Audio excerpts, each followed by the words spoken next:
Let's fucking have it. Nailed it. What an unbelievable way to start the podcast. Not gonna lie, if you're listening to this now, that took us like 4 attempts to get right.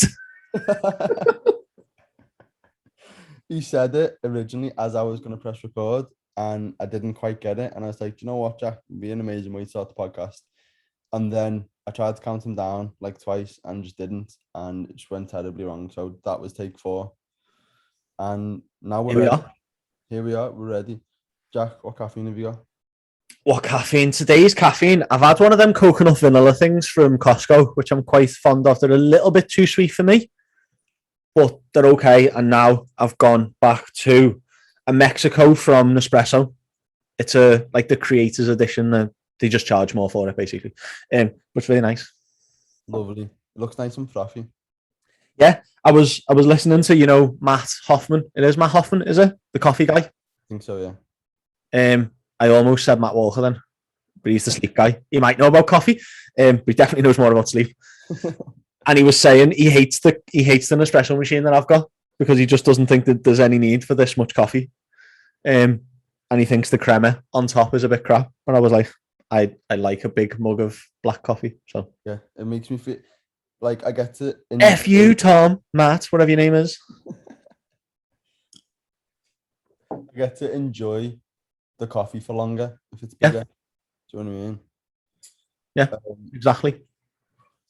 I have a Taylor's of Harrogate espresso blend, which I've never seen before. So nice. I tried it and it's gorgeous. But obviously it's not a real espresso. I have a problem with this. It sort of made me annoyed at Taylor's of Harrogate. Even though I've bought it, it still annoyed me that they've even branded it as an espresso blend because it's not an espresso because it's ground for the cafetiere. Yeah. It can't be an espresso. So they've called it espresso and I'm just a bit like, why have you done that? It's not an espresso. But at the same time, I just bought it anyway because I thought, you know what? It's probably going to be quite nice. And it is. It's gorgeous. I really want a espresso machine. Same. But aren't they like grands? It's the cheapest one, like a half decent one. New, you're looking like 400 quid. Oh, is that it? Well, I mean, that's relatively expensive. Yeah. For I thought they were like espresso. That's all right. But I will get one. So first thing before we get into today's episode, for anyone who's listening to this who is a PT coach, does anything with clients within the health and fitness industry, physio, ERI, sports massage therapists, anything like that. If you listen to our podcast, 1 is right, nice one. But 2, we've created a coffee and coaching like side group. And what we're essentially planning on doing is just having a big group of coaches in it that can all just bounce ideas off each other, bounce business ideas, bounce client problems or client challenges, or ask for advice. If that is you, like you do that kind of stuff and you would like to join our little group, our little clan, our little coaching fitness family, then give us a shout, drop us a message on Instagram or Facebook or whatever you are. We're going to mainly probably run it through a WhatsApp group because it's the most accessible and it's the one that we all actually use. And me and Isaac don't really use Facebook all that much. So the Facebook group kind of fell flat when we created it because we just didn't put any time into it. But the WhatsApp group will work easily. We can just do stuff that is going to help us all lift each other up. So yeah, if you're listening, if that's you, if you want to be involved, reach out, let us know. We'll add you to it. I think it's vital. Your circle is so important. We always speak about this in it, Jack, when we started at that gym that shall not be named, although it was like a proper shithole. Not just a shithole, a shithole. A shithole. Yeah. That wasn't a stutter. That was I meant to say that. It was a shithole.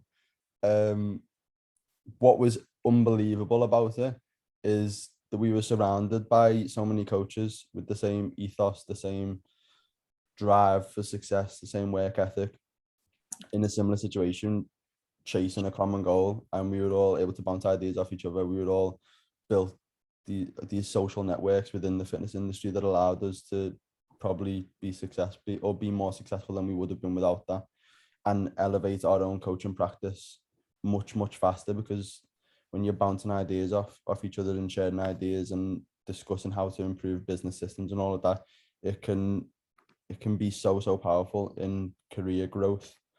So I think it's gonna be fun for us to start, and we'll just be absolutely class, and hopefully improve the state of the Liverpool fitness industry, or even further than that.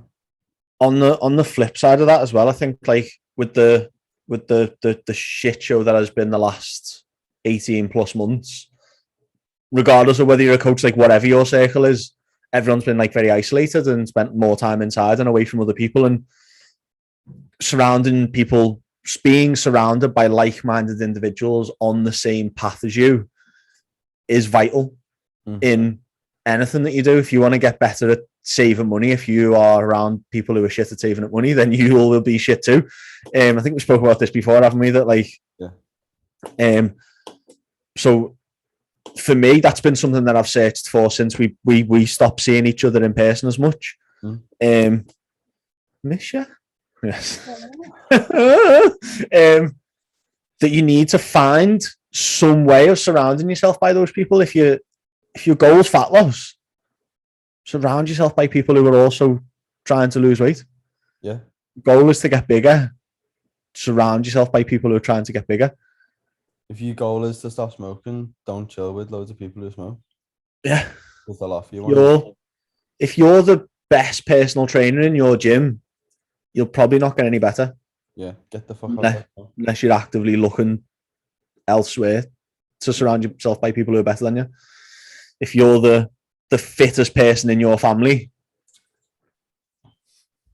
get out the family. If you're unfit, just jib your family off. No, but even if you're unfit, like say you are unfit, you're out of shape, you're not as big as you want to be, whatever it is, but in your social circle, in your family, you're in the best health.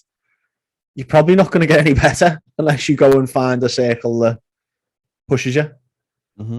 Elevates your practice and everything. So with that, now let's get on to today's episode. I was walking in the park with my mother this morning, and she gave us the idea for today's episode. And she was like, "Why don't you speak about?" She said in such a terrible way, maybe not a terrible way, just an unprofessional way. Why don't you speak about why over the last 20 years everyone's got fat? Which is a good topic, which is interesting, but also is, when we dig deeper into it, we'll hopefully uncover some stuff that is affecting your life subliminally, and you don't even notice it, and you don't know or understand why or how. And we're gonna blow your head off. I'm also after. Side note, other podcast, did you listen to the latest Huberman podcast yet? It's next to me queue. I forgot what's it on eating disorders. Disorders. Fantastic, interesting fact on that one, which is related to the fitness industry. So I'm going to bring that up as well. So share that now. Should we leave it? Shall I leave people hanging? Share that now, lads. Share that now. So, no. One of the things he talked about when it comes to eating disorders was anorexia. And he was talking about, obviously, the like treatments and the potential treatment pathways that are available, and like new and emerging treatments. But the interesting thing he said was he was also trying to dispel myths and like challenge the misconceptions around eating disorders. And the one he spoke about when it comes to anorexia is that most people think that, or a lot of people, I was one of them, thought that part of why people have anorexia or suffer with anorexia is because of like images around them, images in social media, and like being forced by like culture to look a certain way, or feel like they need to be skinny, or they need to look a certain way. And what he was saying is that the data doesn't actually support that at all, because anorexia can be dated back to the 1600s, like the earliest reported cases of people like refusing to eat in a way that could be classed as anorexia can be traced back to the 1600s. Mad. And not only that, but it is no more prevalent now than back then. Mad. So it's affecting the same amount of people across, obviously the population is bigger, so it's affecting more people now, but in percentage-wise of the population, it's about the same, which suggests there is a strong genetic component to anorexia. Mad. He was like, I'm not ruling out that some people may have the issue exacerbated by social media. And he was like, I don't think it's a good thing that we see all of this stuff on social media, but the data just doesn't support that being the causation. Mad that. And I was like, wow, really interesting. But that sort of segues into how I wanted to start today's today's topic. Is like, which is actually something I've sort of had in my head for ages, but was actually, again, I feel like we're just copying Huberman here. Huberman's last, or the one with Dr. Spadalski or whatever his name was. Yes. You know his name, but you know the one I mean. I think that's how you say it, you know. Is it? Yeah, I'm sure that was how he said it at the start. Mad. Well, anyway, he basically said it in a way which helped me be able to articulate my take up on this. Basically, it's the idea that sort of I'm not. It's sort of an idea that can be argued against. I'm not for it or against it. I'm just sort of presenting an idea, and you can tell me what you think, Jack. You have absolutely no control over anything in your life, because every decision that you think is yours is a result of everything that's happened previously, based on your genetics, your upbringing, the experiences that you've had in the past have dictated how your brain works and how you think and how you perceive situations. So if you think that you have loads of control in your life, and you not maybe let's take the classic example of you think you're in control of your physique. Well, that's not you taking action to control your physique. That's your past experiences telling you to take control of your physique. Because if that makes sense, does that make sense the way I've said that? No, yeah, it's a mind bending concept, because I agree. I don't feel like you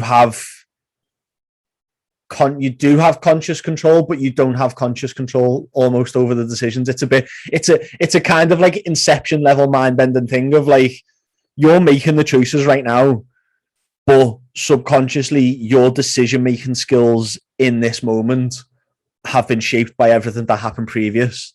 Yeah, which you can't. I don't know whether you're seeing the guy. I can't remember his name. He does the meditation stuff on the beach and that in Liverpool. He put a video up yesterday. No, I can't remember his name. It might actually still be on my story. But he was saying about, he's got 2 kids, and he was saying about how easily kids are influenced within their first 7 years. Mark Scano, and how he does this stuff with his kids and has done, especially all the way to instill the type of mindset that's going to help them grow. So he's done that for his kids. So the choices his kids are making have been shaped by something else and not by their own decision making. Yeah. Inception level number 3. His decision to do that to his kids has been shaped by his past experiences. Yeah. I hope to people listening, when you don't just sound like a pair of fucking lunatics, and people actually following what we're saying. But effectively, it's like everything that you think is your own decision, you've been told that that's the correct decision. Yeah. Everything you think, you've been told, you've not been told to think, but has been placed in your mind. Yeah.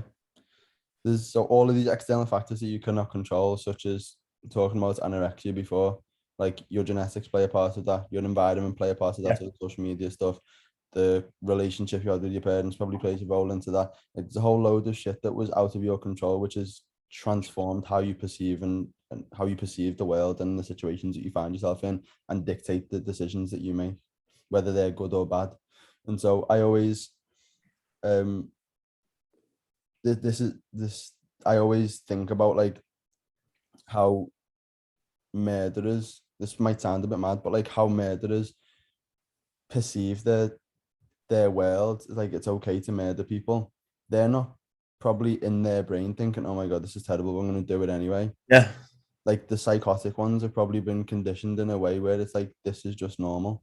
So it's a situation where you actually like can't be, in my head, and obviously that this is probably going to be a very controversial thing, but you can't be angry at psychotic murderers because that's just the way their brains are working.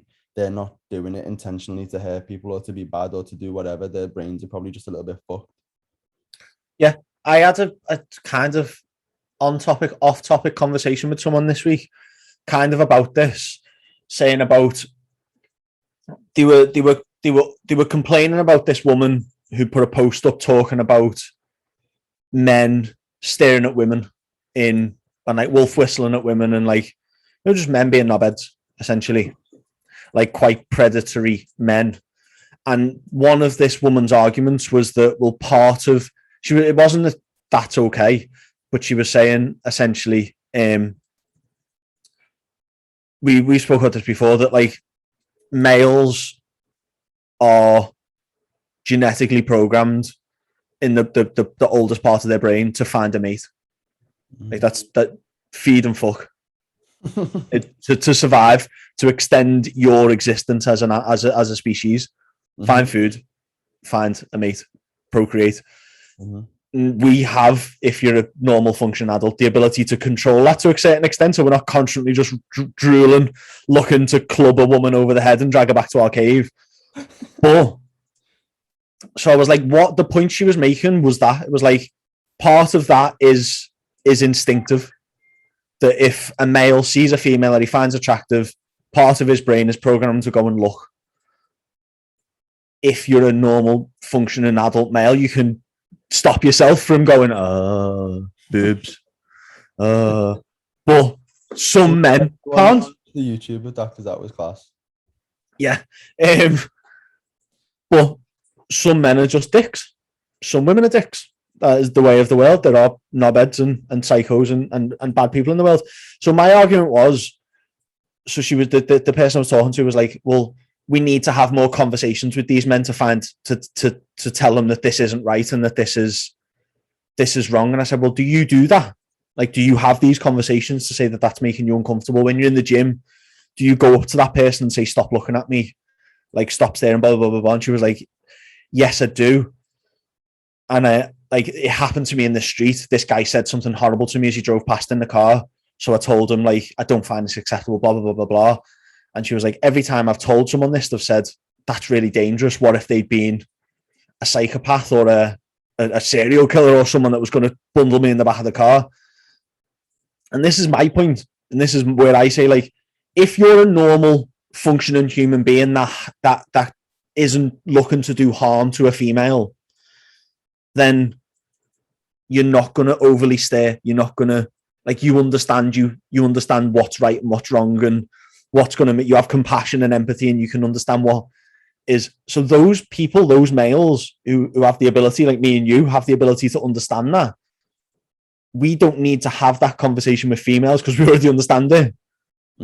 But the men who don't have that empathy, don't have that understanding, who are quite predatory, who find it funny, how do you have the conversation with them? Because their brain is programmed that way, and it probably isn't going to change, especially if you are a psychopath, a rapist, or a murderer. So how, like, so I said to her, like, I get it, yeah, but who do you have this conversation with? Because you can't have it with the fucking people who are the actual problem, because you put yourself in danger. Yeah. And they're probably not going to change. And if you have the conversation with someone who's open and ready to have the conversation, they're probably going to agree with you anyway, and they already know. So I'm not saying it's not a problem. It is, like, but also put myself in a bad position, aren't you? It's a bit of a depressing thought to think that everything is already preconditioned and you have absolutely no control, which is why I'm sort of like on the fence with it. Yeah, sort of to an extent, but then also at the same time, I do think we have the power to change. But So I want to come in it. The only way that you would know if you've got the power to change and redirect your life is if you've had the correct predisposition to that with So your life. with that point in mind, I think I agree. You don't have any free will to control the present because all of your past controls the present. I believe you have future will. Mm-hmm. So you can't control right now, like your situation right now, anything that happens to you today and how you react to it, you have no choice. You're going to react the way you're going to react, and you've got no free will because everything that's happened up to this point has programmed you to react that way. However, what you do in 10 years' time, you have the ability to control now. Mm-hmm. That makes sense. So like you're going to... But in the same way, it's like me and you can have that understanding because we've been preconditioned to have that understanding. Whereas there are some people, you say that to them, they'll be like, well, what the fuck are you talking about? Doesn't make any sense. Like it just won't go in their brain in the same way that it would ours because they've been developed in their life. They've developed a fixed mindset. They've developed that their traits are set. There's nothing that they can really do to transform their life in 10 years. So yeah, I agree. But it's the same thing. Do we ever have actual full control? Well, this is where the what Andrew Huberman says all the time is so powerful, that knowledge of knowledge is, how does he say it? Knowledge of knowledge creates change, is knowledgeable. It's something, it's something. Basically, you don't have to know that you can change. You just have to know about knowing you can change. Yeah. So many people are going to be listening to this podcast. What the fuck are they talking about? Just stick with us. If you're confused, just stay with us because we're going to get to the interesting part about food and nutrition and why people are fat. We are going to get to that. Yeah. So to try and get your head around knowledge of knowledge creates change, is that even if you don't understand how to make the changes to the thing that you want right now, if someone explains to you that that there is a way to create change and understand and takes you through the mechanics of change for that specific thing, but not necessarily your specific problem, simply you having that knowledge of the knowledge will help you to begin making the change. Mm-hmm. So I think I made that more confusing, possibly. Maybe it did. But this is what, so effectively to wrap all that up in a nice, concise way, I'm going to try and make it nice and concise. Do we have any actual control over what we do? Probably not. It's probably preconditioned by everything that you've experienced in your life. But if you can expose yourself to a situation where that can change the direction of your life, so potentially this podcast can be, we could say something that could flick a switch in your head and it redirects an aspect of your life which causes change in the future. So everything you expose yourself to predetermines how you act and how you respond and how you perceive situations. So exposing yourself to more knowledge and more understanding of how life and the brain works and everything like that can redirect you in a positive way. How you think about your day. Do you spend 10 minutes every morning planning your goals and then deciding how you're going to execute them? Okay, so that's something that you did in the past that predetermined your future of that day. So we sort of have no control, but in general we do. The way we direct our attention to can dictate where we travel in life. Does that make sense? That was nice. Yeah, that was good. Nice. Well, I understood it. I just hope everyone else listening understood it too.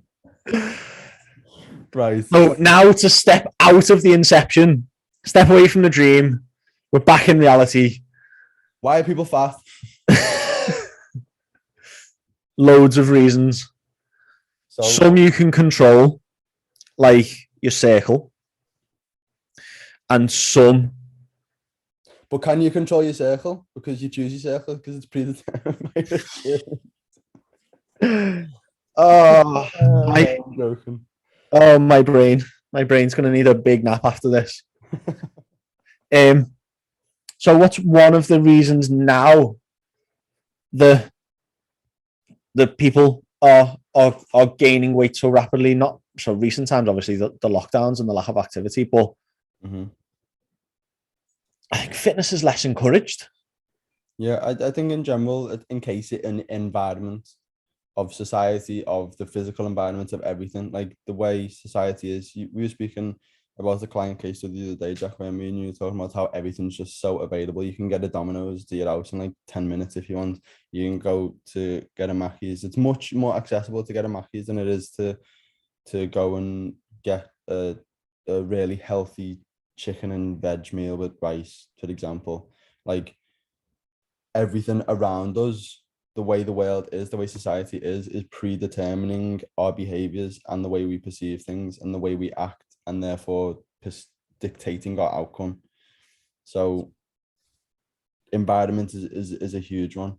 Like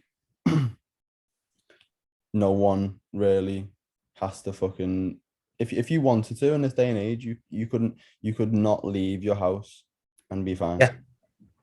And thrive, really. Yeah. Like we like I only have to leave the house really to go and train. But if I had the home gym, I could not leave the house. I could get like 1,000 steps every day, make money on my laptop, and order food in if I wanted to. And so it's unbelievably easy. The path of least resistance is to be fat, is to have unhealthy habits. Yeah. And naturally, as humans, we probably are going to lean towards that unless we have some sort of desire to go and chase that. So difficult stuff. Linking back to that nicely to the eating disorder podcast that I listened to this week, that he was saying in that we have a reward-based system built into our physiology that rewards you for eating really quickly, eating as much as possible, and then going to find more food straight afterwards. Like that, to eat as much as you can, as fast as you can, and then go and find more food. Yeah. And the society we live in now, that is an abundant society. It's not a good thing. And that's why it's been built in the way, because in that way, because that's where the money is. That's where, if you create a McDonald's, much more likely to succeed. If you dot a McDonald's on every corner in the city center, you're gonna make fucking loads of money, because everyone is designed to have a fucking brain orgasm whenever they see a McDonald's or smell the burgers or the chips when they walk past. And so they're gonna go in and order stuff. And that is why, because there's so much money within that, and society is designed around that, and around creating these high rewards in our brain. There's loads of money in that, so they can progress their business faster. They can design society in the way that they want. They can fill the adverts in the bus stops with McDonald's burgers, but fucking Enzo Nutrition can't. Do you know what I mean? Because there's a small percent of the population who are actually asked and concerned about their health. Well, again, coming back to the knowledge of knowledge, when you understand what that fast food is doing to you internally and how that triggers your reward systems. So like when you eat fast food tastes so amazing to us because companies like McDonald's, KFC, Burger King, and well, pretty much any food company like Cadbury's, like if you sell something, you've got a department of incredibly smart researchers and scientists combining fats and carbohydrates and sweeteners and extra flavorings in specific ways that absolutely light up your serotonin, your dopamine receptors in your brain. So that when you smell it, when you eat it, when you see the colors of the branding, you get this huge, like, incredible, massive hit of good hormones that make you go, oh my God, yeah, I need that, because that made me feel really good last time I had it. When you eat it, huge hits of serotonin. Serotonin makes you feel good. You're like, wow, this is fantastic. This is a hormone explosion inside my body that makes me feel good. But when you understand that, you then now go, okay, well, how are they doing that? Well, it's the mix of carbohydrates and fats together creates that. Sugar and carbs together is one of the biggest ways to create a hit of this in your brain. One of the most, what you call it, not satiating, but your drive to eat it. Essentially, like, makes it moreish. You want more of it. When you eat it, you're like, wow, yeah, need more of that, need more of that. And sodium as well. And sodium as well. So when you understand this, simply now having that knowledge, you can go, okay, well, I can recreate that response in my brain, in my body, with other foods. But I can now choose foods that aren't going to kill me. Yeah. But it's heavy because no one knows that. And because these are the ones that nail the market and get everyone on board and everyone's obsessed with these, they have the money to further that research, to further entice people in, to further create the habits. It's like I actually recorded a webinar for all my clients the other day on basically behavior change, and I used the model from Atomic Habits. You remember it? It's basically for everyone who hasn't read Atomic Habits, what it basically is all your behaviors are follow this framework. Step one is a cue. So something in your external environment or the stimulus that you see, hear, smell, taste, whatever it is, that creates step two, which is a craving to obviously go and follow through with the behavior. Then it's a response, which is the behavior, and then there's the reward. So every time you see the McDonald's sign, or you drive past McDonald's, or you drive past KFC and you smell it, or you see someone post, or you see a Domino's advert on the TV or whatever, you see someone post a Domino's on the story, that's the cue, and you're like, oh shit. Then you get the craving. I want that thing, because I know that I'm gonna follow through with this response of getting it, and then I'm gonna get the reward in my brain. I'm gonna feel that dopamine hit. I'm gonna feel all of these happy chemicals in my brain. It's gonna make me feel good. It's gonna taste good. It's gonna feel amazing when I do it. And every time you expose yourself to that cue, then you're gonna follow through with that negative behavior that's gonna take you further away from your desired outcome. And understanding that is powerful for you, but it's even more powerful for them, because they understand, right, how can we set off these cues so that all of these people who are blind to it are going to follow through with the desired behavior that's going to make us loads of money. And we're so programmed to, we are like scarily creatures of habit in pretty much everything we do. Again, going back to the last podcast, talking about doing the same things.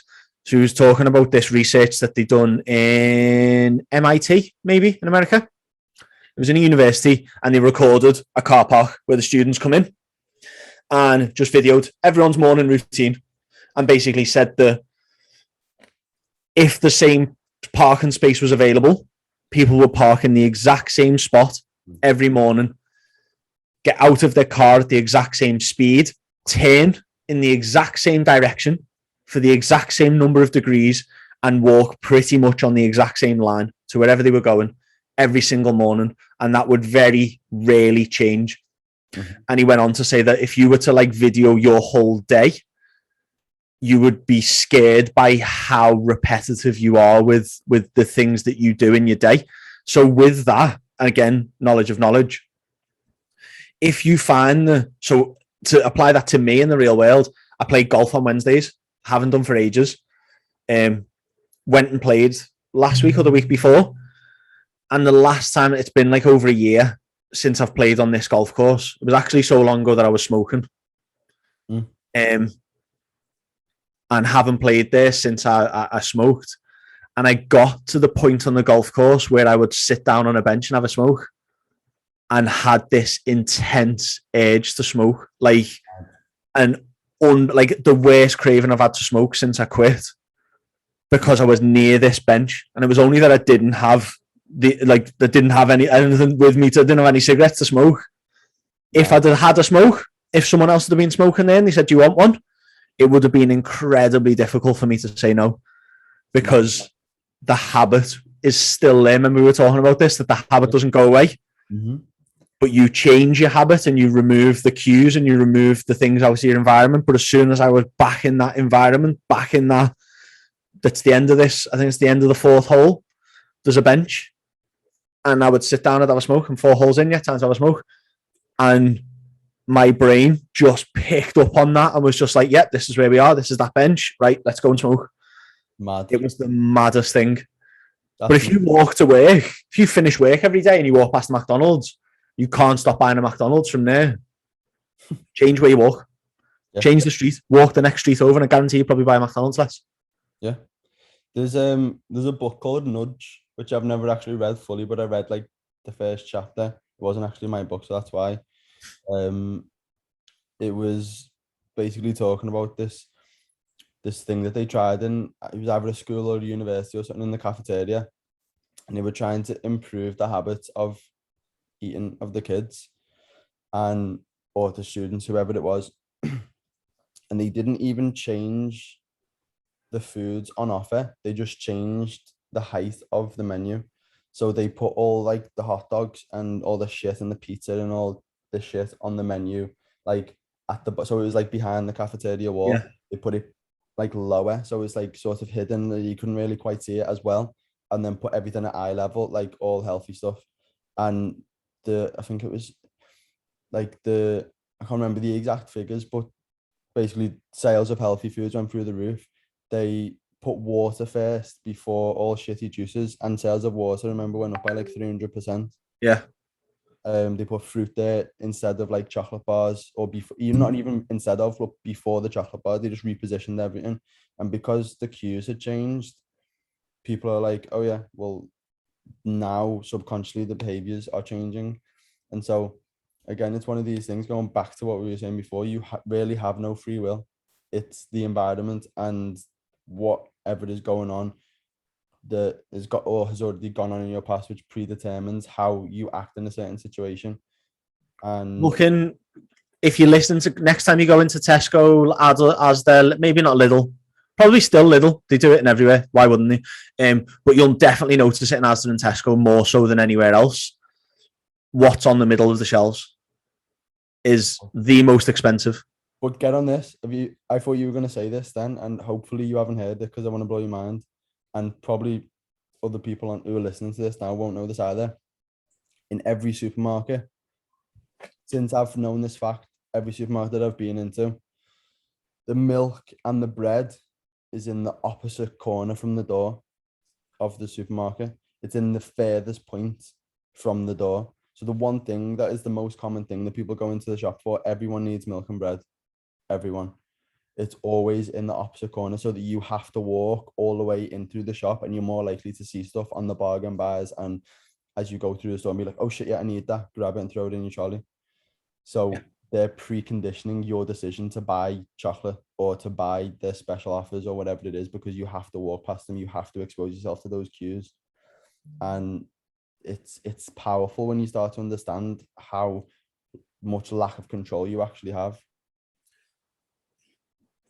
Interesting, like, kind of segue across into you're predisposed, or you want to like consume more food, you want to buy more things, you want to, so this is kind of a way of almost combating it, and it links back to one of our last episodes. I think it was the last episode, stress is your best mate. So when you're stressed, when you're depressed, when you feel a bit shit, you want to feel better. Your brain, even if you don't understand it, your brain knows, right, okay, if we want to feel better, we need dopamine, we need serotonin, we need less cortisol. That's going to make us feel good. And it goes through its little catalogue of all the things that it's done in the past and gone, okay, well, that made us feel good. When we bought McDonald's, that made us feel good. When we buy something on Amazon, that makes us feel good. When we go and eat chocolate, that makes us feel good. And it goes, okay, we feel a bit crap now. Let's get all of the big heavy hitters out. Why do you think useless crap always goes out the window when you're hungover? Yeah, because it's your brain's going through, like, it goes to the filing cabinet and it goes and looks for the heavy hitters of hormones that make you feel good, and it goes, right, what can we instantly do right now to make us feel good? Marketers know that. Fast food companies know that. The world of big tech and consumerism know that. So it's beneficial for you to be stressed and depressed all the time because you spend more, you consume more, you gain more weight. Yeah. So everyone benefits from you being in this shitty state. Mm-hmm. So by simply being in a better mood and doing things that stress you less, expose you to more stress so you can handle stress better, when you go into those environments, you're less at risk, essentially, of falling for the clever, the clever market and the clever tricks that trick you into this. Like if you feel good, if you've got up in the morning, exposed yourself to sunlight, you've had your cortisol hit in the morning, you then go and exercise, you consumed good foods at the right times of day. So all of your hormones are at the right place. You're producing the right amount of serotonin. You've produced the right amount of dopamine from doing good habits that also spike dopamine and give us serotonin hit. When you walk past McDonald's or when you walk past the chocolate aisle or the pick and mix aisle or whatever it is, or something pops up on Facebook and says, buy this. Oh, look at this. You need to buy this. Your brain's not looking for the heavy hitters. It's not in there going, yeah, that's going to make us feel good because it already feels good. And what also comes with that is when you start consistently doing these basic things like exposing yourself to sunlight, fucking eating vegetables, drinking water, training consistently, you then start to realize, oh, I actually feel amazing. You'll then maybe one day, you might slip and get a Mackey's, and then your energy will go, vroom, and you'll be fucked, and you'll be like, wow. It almost inverts the thing that you're experiencing now, where you're feeling shit and Mackey's makes you feel better.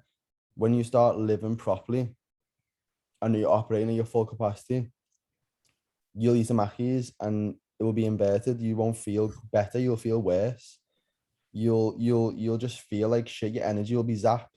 You might have some fucking stomach cramps. You'll wake up in the morning and you'll be holding loads of water and you're just like, I feel like a big fucking fat bloated muppet. I've got no energy. I can't think straight. My fucking brain's foggy. And then you'll realize, oh my God, what was I doing to my body for all those years? Not that a Mackey's is terrible, by the way. You can eat a Mackey's every now and then, but these negative things that you are doing that are making you feel better now, if you can take a little bit more control of your life and start living properly, those negative things actually make you feel worse. And the ability to invert that is sort of within your control. But again, it's sort of not because you're in control of anything. Knowledge of knowledge is power. So kind of, and we're not getting off topic. I'm gonna bring this up. This knowing that you buy more, eat more, spend more when you feel like crap. But if you were to feel better, be more in control of the hormones that you produce that make you feel good and that make you feel bad, and controlling those two, you would buy less fast food. You would spend less crap on Amazon. You would live longer and feel better. And all of that is within your control, and you don't need to buy nothing, spend nothing to do that. Is it not now glaringly obvious why the fitness industry over the past year and a half has had very little support and got shut down really quickly, and fast food and pubs stayed open all of the time? Because you spend more, eat more, consume more if you feel like crap, but you also can make yourself feel really fucking good by just exercising and eating better.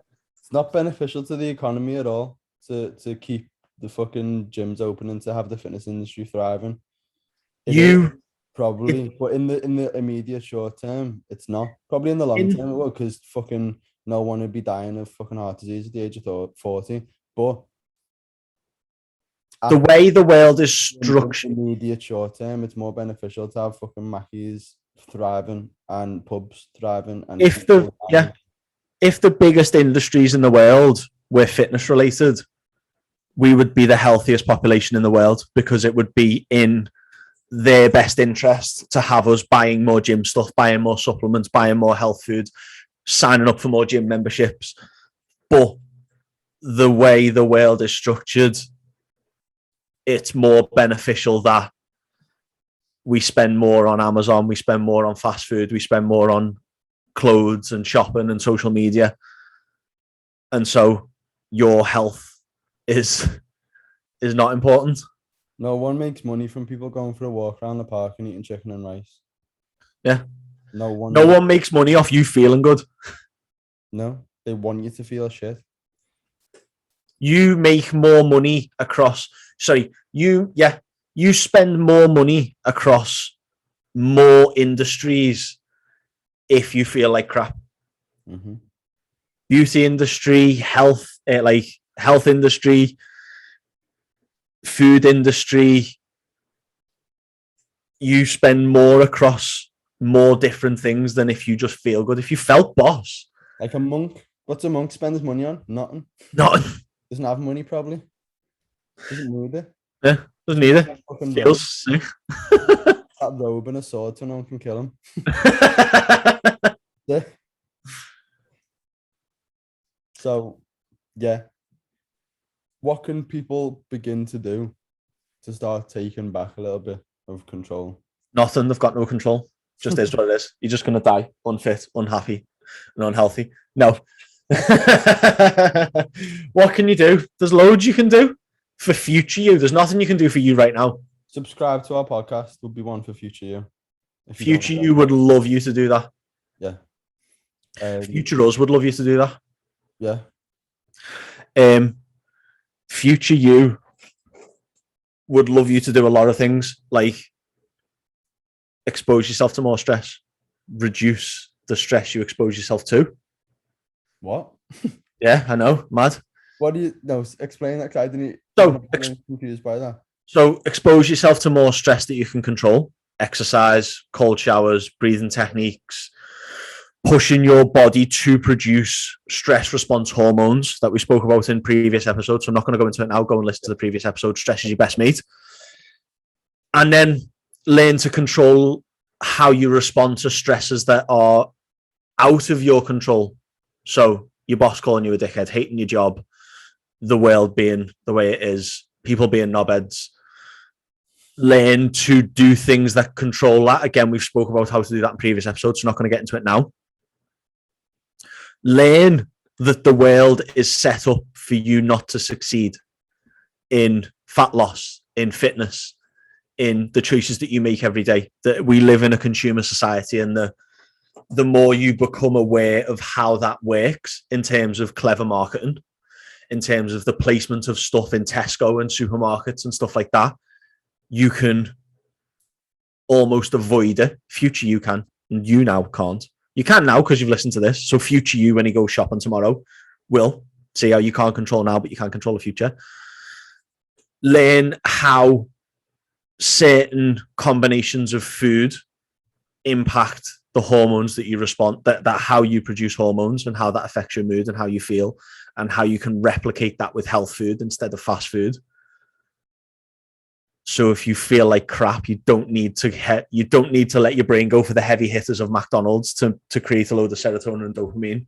You can do that with food that isn't gonna kill you in 5 years. Mm-hmm. What else can you do? I think everything you just said, yeah.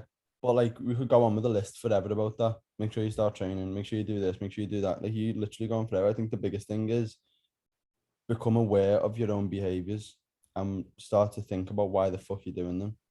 So if you notice that you're a fat mess and then you actually look at what you're doing, not even a fat mess. Like if you notice that you're not happy with your physique and then you just sit down and like one of the things that I get my clients to do when we first start working together is a habit audit. So we're actually aware of what your current behaviors are.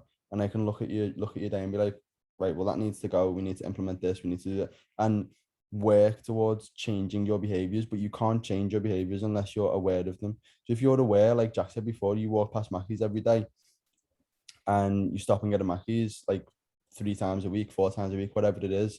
Or even if you just like do it every day and you get one on a Friday, but you want to stop that, like you need to be aware of why that's happening. If you know, right, well, I'm walking past Mackey's, I'm getting the cue, therefore I'm getting the craving, I'm following through with the responsive buying of Mackies and then getting the reward, and that reward is reinforcing the behavior. Stop exposing yourself to that queue. Walk a different way home. Get a taxi home so you can't stop. Whatever it is. I assume, or even if you're driving, just fucking start driving to work, whatever it is. Like, being aware of your behaviors and the fact that the fucking society that we live in is controlling you and dictating what happens in your life. Once you're aware of that, it becomes much easier to regain control of what you're doing and direct your life and create the outcome that you want. That's a fantastic point. I love that, and I completely agree. Awareness is the number one, hands down. You're defenseless without it thing that you need to get on top of, because it's something especially with my business mentor, he is king of that with me. I come to him with a problem, and the first thing he does is break that problem down. He doesn't actually care about the problem itself.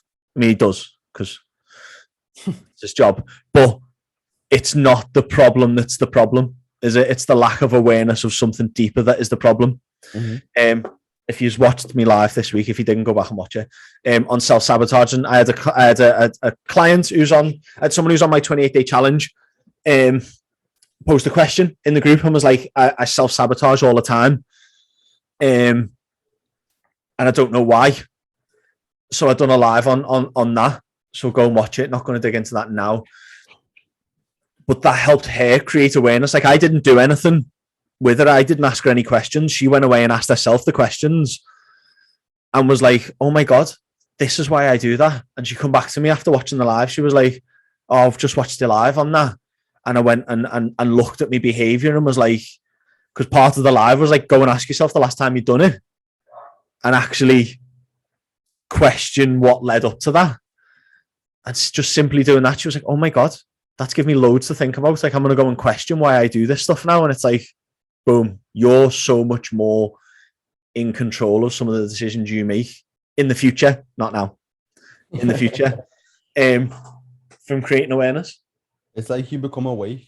It's like you've been in a slumber and you've been sleeping for like 30 years, and then you listen to this podcast and you're like, oh my God, I'm awake. Yeah. Now.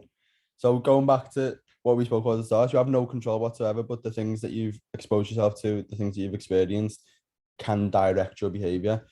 Listening to this podcast potentially could direct your behavior to now you have the knowledge, you have the understanding that you're still a little bit more in control. Things are controlling you. You can prevent those things from controlling you. This is so confusing. There's so much inception going on. So much inception level, like layer upon layer level stuff we talked about today.